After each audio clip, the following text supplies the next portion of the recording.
Halo teman-teman, salam semangat untuk kita semua.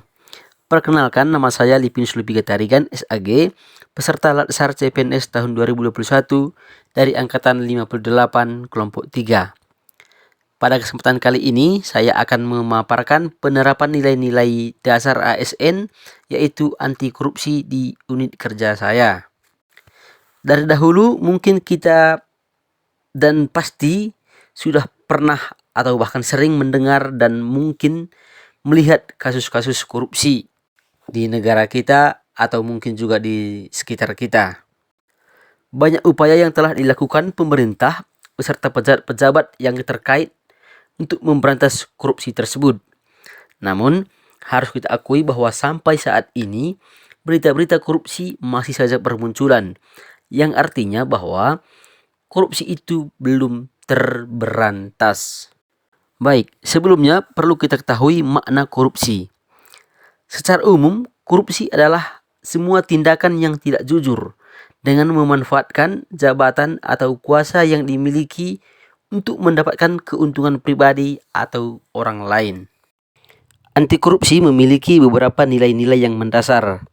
Dan pada kesempatan ini, saya akan mencoba memaparkan nilai-nilai anti korupsi tersebut dan penerapannya di tempat kerja saya. 1. Jujur.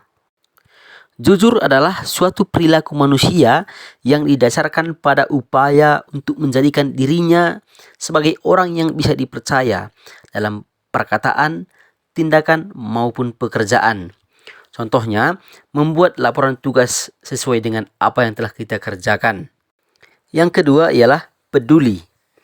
Peduli merupakan sebuah sikap keterlibatan kita di dalam melibatkan diri dalam sebuah persoalan atau keadaan atau situasi yang terjadi di sekitar kita. Contohnya, kita membantu rekan kerja saat teman kita tersebut sedang mengalami kesulitan. Yang ketiga ialah mandiri. Mandiri merupakan keadaan di mana kita dapat bekerja dan mempersiapkan segala sesuatunya yang kita butuhkan tanpa terlalu bergantung kepada orang lain. Contohnya, saat kita membuat administrasi dan perangkat-perangkat pembelajaran kita. Yang keempat, disiplin. Disiplin merupakan sikap menaati peraturan dan ketentuan yang telah ditentukan tanpa pamrih ataupun tanpa ada embel-embel yang lain atau masuk tujuan tertentu. Contohnya, kita datang dan pulang kerja tepat waktu sesuai yang telah disepakati bersama.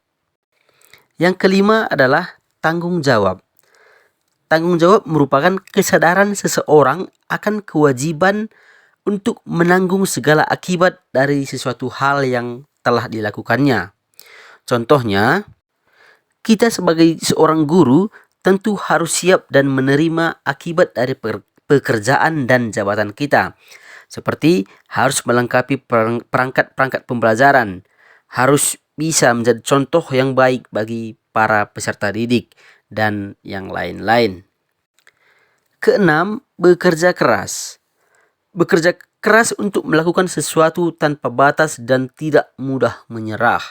Contohnya, kita berusaha menyampaikan materi dengan baik agar peserta didik tertarik dan mudah mengerti, serta menyiapkan beberapa opsi untuk diterapkan sesuai dengan situasi dan keadaan yang dibutuhkan pada saat kita mengajar. Ketujuh adalah sederhana, yang berarti adalah tidak berlebih-lebihan atau berpenampilan seadanya saja dan rapi. Tidak perlu terlalu mewah, berpakaian mewah ataupun memakai perhiasan-perhiasan yang lain-lain. Kedelapan ialah berani. Maksudnya berani untuk mencoba hal-hal baru dalam pembelajaran. Berani untuk mengakui kesalahan.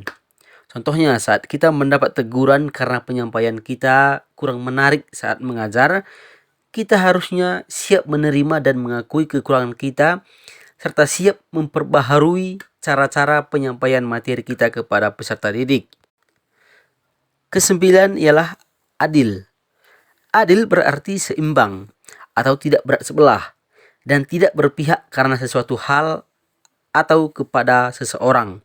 Contohnya, kita harus memandang dan melayani seluruh peserta didik dan rekan-rekan kerja dengan adil dan tidak semata-mata karena orang tersebut adalah saudara kita ataupun tetangga kita, sehingga kita selalu mendukung dan membela orang tersebut walaupun kenyataannya orang tersebut salah. Baik, demikianlah penerapan nilai-nilai anti korupsi yang kami terapkan di tempat kami bekerja. Kami mohon maaf atas segala kekurangannya. Kami mohon bantuan, dukungan, dan kerjasama dari teman-teman semua untuk melengkapi apa yang telah kami perbuat. Dan atas segala perhatiannya kami ucapkan banyak terima kasih.